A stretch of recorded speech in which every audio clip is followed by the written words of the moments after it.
बुढ़ापे में सुखी रहना है तो छोड़ें ये 2 काम और अपनाएं ये 3 बातें। एक गांव में एक बुजुर्ग दंपति रहते थे। उन दोनों में से पत्नी जो थी वो शांत स्वभाव की औरत थी और वो बुजुर्ग चिड़चिड़ापन और गुस्सैल स्वभाव का व्यक्ति था। वो बुजुर्ग बात बात पर नाराज होने वाला था। उसकी पत्नी उसे समझाती थी कि इस उम्र में इतना गुस्सा ठीक नहीं है, लेकिन वो मानता ही नहीं था। उसकी पत्नी जब खाना बनाती थी तो कभी सब्जी में या रोटी में थोड़ा सा भी नमक तेज हो जाता तो वो थाली को उठाकर फेंक देता था। उस बुजुर्ग के इस व्यवहार से पूरा घर परेशान रहता था। पूरे घर में क्लेश और रोज रोज इसी बात का झगड़ा होता रहता था। घर के सब लोग कबीरपंथी थे। कबीरदास जी के अनुयायी और उनके सत्संगी थे। रोजाना कबीरदास जी के सत्संग में जाते थे। फिर एक दिन उनकी पड़ोसी महिला ने उस बुजुर्ग महिला से कहा कि इनको भी सत्संग में ले जाया करो, हो सकता है कि कबीरदास जी की बात मानकर इनका व्यवहार बदल जाए। फिर उस बुजुर्ग महिला ने कहा बात तो ठीक है। फिर उसने अपने घर वालों को ये बात बताई और कहा कि इनको भी कबीरदास जी के पास ले चलते हैं और उनको सब बात बताएंगे, शायद कुछ हल निकल जाए। रोज रोज के झगड़े से किसी तरह से तो मुक्ति मिले, किसी तरह तो घर में क्लेश खत्म हो और शांति आए। फिर एक दिन घर वाले किसी तरह उस बुजुर्ग को मना कर कबीरदास जी के पास ले गए। संत तो बिना बताए सब समझ लेते हैं। जब वे कबीरदास जी के पास पहुंचे तो उन्होंने समझ लिया कि ये लोग उनके पास क्यों आए। कबीरदास जी ने देखते ही जान लिया कि उनके घर में अशांति है, इसलिए घर में सुख चैन की तलाश में ये हमारे पास आए हैं। और उन्होंने ये भी जान लिया कि घर में अशांति का कारण क्या है। जब वो गृहस्थ परिवार वहां पर पहुंचा तो दोपहर का समय था। सभी ने जाकर के कबीरदास जी को प्रणाम किया और उनके सामने ही बैठ गए। उस वक्त कबीरदास जी अपनी कुटिया में बैठे बैठे कुछ लिखवा रहे थे। कबीरदास जी की धर्मपत्नी का नाम था लोई। अचानक कबीरदास जी ने माता लोई से कहा कि लोई, जरा दीपक जलाकर लाओ, मुझे कुछ ढूंढना है।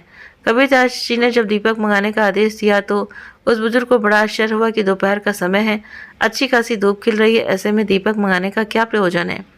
अब वो बुजुर्ग सोचता है कि ये महात्मा या तो मूर्ख हैं या फिर पागल हैं। भला सूरज की अच्छी खासी रोशनी है और ये दीपक मंगा रहे हैं, ये तो अजीब महात्मा है। वो बुजुर्ग मन ही मन ऐसा सोच रहा था। तब तक माता लोई जलता हुआ दीपक लेकर हाजिर हो गई। उन्होंने चुपचाप दीपक उनके पास रखा और अंदर चली गई। अब वो बुजुर्ग सोचता है कि उनकी पत्नी भी क्या खूब है, इसने तो ये भी नहीं पूछा कि पागल हो गए हो, दिन है, दोपहर का समय है, अच्छी खासी धूप खिल रही है, फिर दीपक क्यों मंगाया।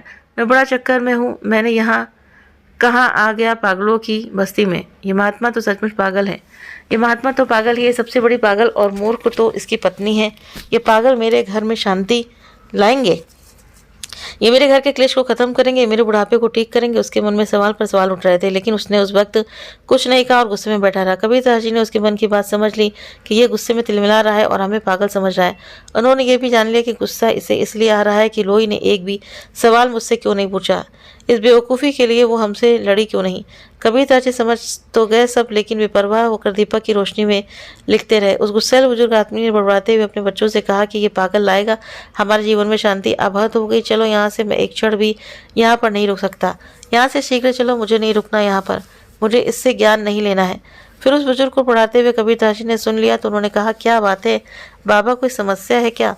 फिर वो बुजुर्ग आदमी बनावटी हंसी हंसते हुए बोला, नहीं नहीं महाराज, कोई समस्या नहीं है, आपके दर्शन करने आए थे सो हो गए, अब हमें अपने घर चलना चाहिए, इसलिए हमें आज्ञा दीजिए। कबीरदास जी ने कहा, अरे भाई, तुम हमारे पास आए हो, हमारे अतिथि हो, बिना अतिथि सत्कार के कैसे जा सकते हो। उन्होंने माता लोई को आवाज़ लगाई। माता लोई तुरंत आई और हाथ जोड़कर खड़ी हो गई। कबीरदास जी ने कहा कि ये बाबा थोड़ी जल्दी में है और ये जाना चाहते हैं, जल्दी से 2 गिलास दूध लेकर आओ। फिर उस बुजुर्ग ने मना किया, अरे नहीं नहीं महाराज, घर से भोजन करके आए हैं, दूध की कोई आवश्यकता नहीं है। लेकिन कबीरदास जी ने कहा कि आप हमारी कुटिया में पहली बार आए हैं, बिना अतिथि सत्कार के कैसे जा सकते हो। फिर वो बुजुर्ग चुप चुप हो गया। माता लोई बिना कुछ कहे और बिना कुछ पूछे अंदर गई और 2 गिलास दूध लेकर हाजिर हो गई। कबीरदास जी ने 1 गिलास दूध उस बुजुर्ग आदमी को दिया और 1 गिलास स्वयं ले लिया। अब जैसे ही उस बुजुर्ग आदमी ने दूध की घूंट ली तो दूध इतना कड़वा था कि उसका उल्टी करने का मन हुआ। दूध में नमक ही नमक था। उसका मन हुआ कि दूध को फेंक कर इस महात्मा के सिर पर मारूं, क्योंकि उसका तो रोज का यही काम था, कभी मिर्च ज़्यादा लगे तो फेंक दी थाली, कभी नमक ज़्यादा लगे तो फेंक दी थाली। अब उसने कबीरदास जी की तरफ गुस्से से देखा। कबीरदास जी तो बड़े सहज भाव से दूध पी रहे थे, उनके चेहरे पर ऐसा कोई भाव नहीं था। उनका तन जल गया। कहा कुछ नहीं, मन ही मन कहा कि आज कहाँ ये घर वाले मुझे ले आए, ये संत हैं, ये तो सचमुच ही कोई पागल इंसान है, हद हो गई। गिलास को एक तरफ रख दिया और कबीरदास जी से कहने लगा, महाराज अहो भाग मिले, हम सब चलते हैं।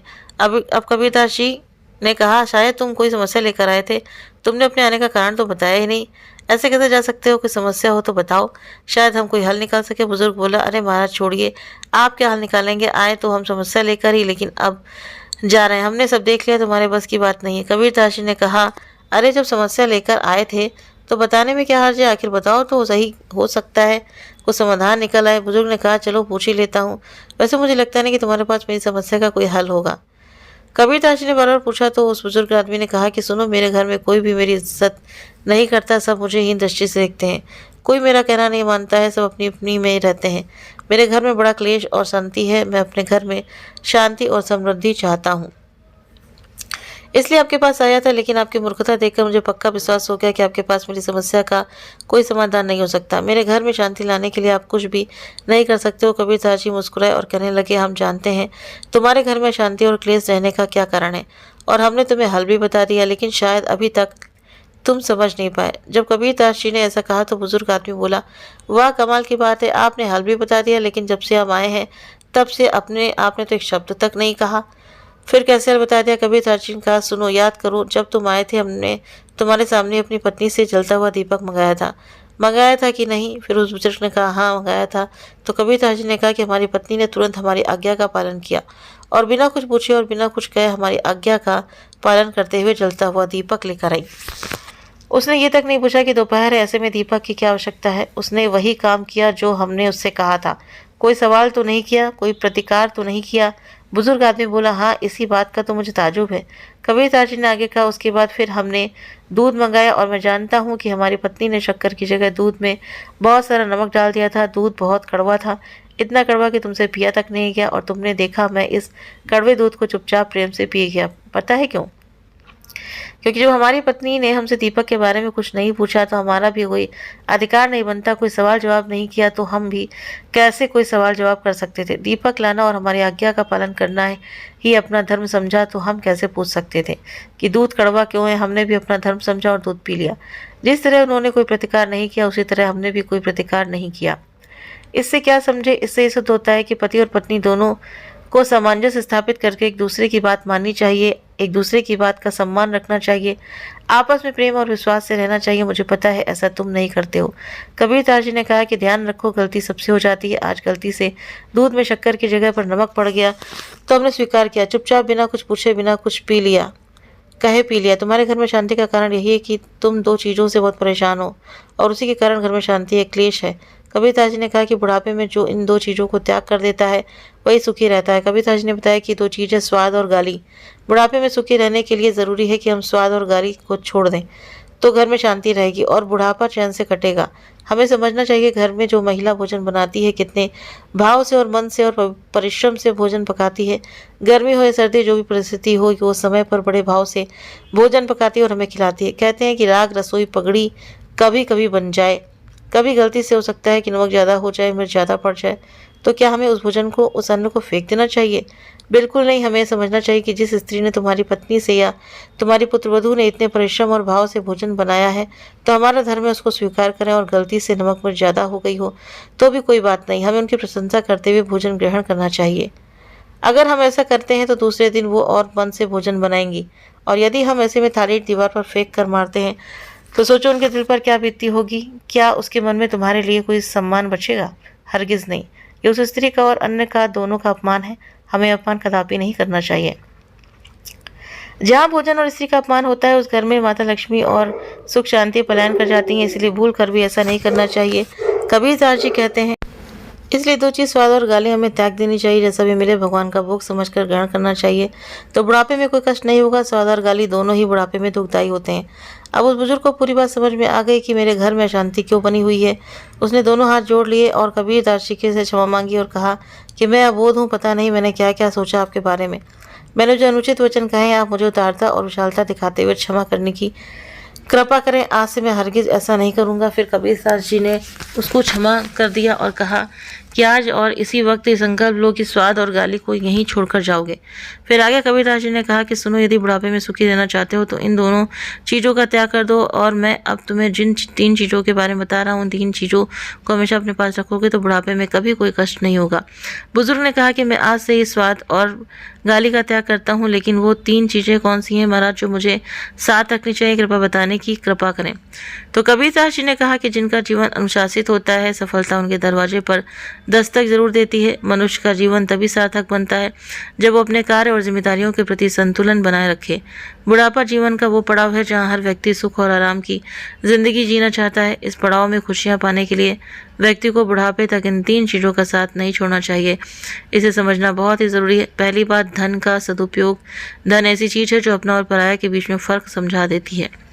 जब तक आपके पास पैसा है, रिश्ते नाते सब जगह आपकी पूछ होगी, लेकिन जब धन का अभाव होता है तो अपने भी साथ छोड़ देते हैं। ये दुख तब और बढ़ जाता है जब व्यक्ति ढलती उम्र में हो।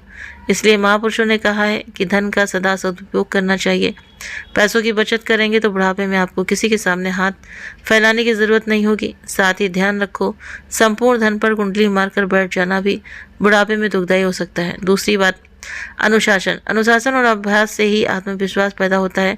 पर जो लोग अपना हर काम समय पर करते हैं, अपनी दिनचर्या को अनुशासित ढंग से जीते हैं, उन्हें कभी किसी पर निर्भर नहीं होना पड़ता है। वो अपने हर लक्ष्य को प्राप्त कर ही लेते हैं। शुरुआत से ही व्यक्ति को अपने काम को सही समय और सही तरीके से करने की आदत हो तो उसे बुढ़ापे में तकलीफ नहीं सहनी पड़ती है।